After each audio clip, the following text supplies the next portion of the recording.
Joining us now, Missouri Senator Eric Schmitt. Senator, why is the Biden administration fine with migrants from places like Syria, Iran, China, but not Russia?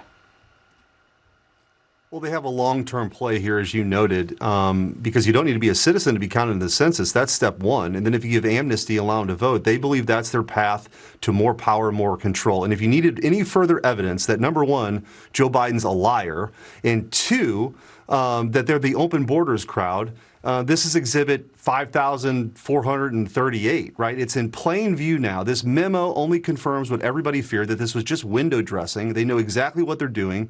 And for, as you mentioned, only 6 countries are noted in the Eastern Hemisphere. That means if you're from China, if you're a spy from China, you can get here for $5,000 to $10,000 and you'll be in the interior of the United States through catch and release. If you're a terrorist from Iran, same deal.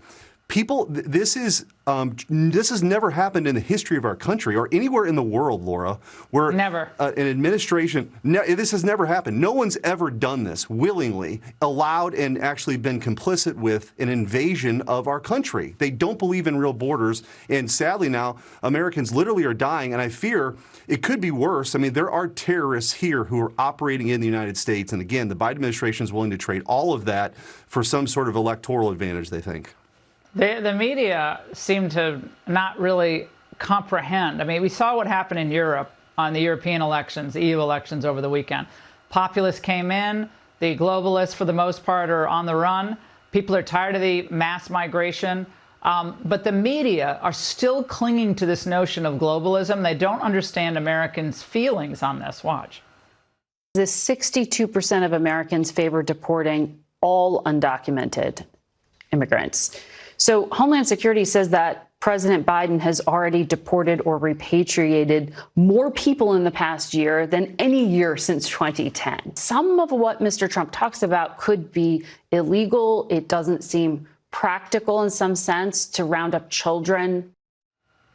Oh, my God, they're still doing the round up children. I mean, Senator, the American people have seen how this has already changed their communities, their schools, compromised our health care, emergency rooms, and of course, the huge budgetary problems, along with all the other problems that we have. But the media are still like, oh, but what about the families? What about the American families?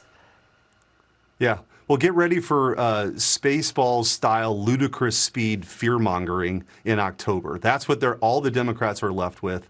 And they conveniently sort of misreport a lot of this stuff is that the threat to democracy, I guess, is people actually voting, right? Because that's what happened in Europe yesterday and what's happening. And here in the United States, another tsunami is coming because people don't understand. If they would get outside of their coastal bubbles, Laura, and come to real America and actually talk to people, real people don't understand how the President of the United States is willingly opening up the border for the fentanyl that's killing people in their communities, the crime that you see every day, the terrorism. They don't understand it, and it's all politics, but November is our shot here.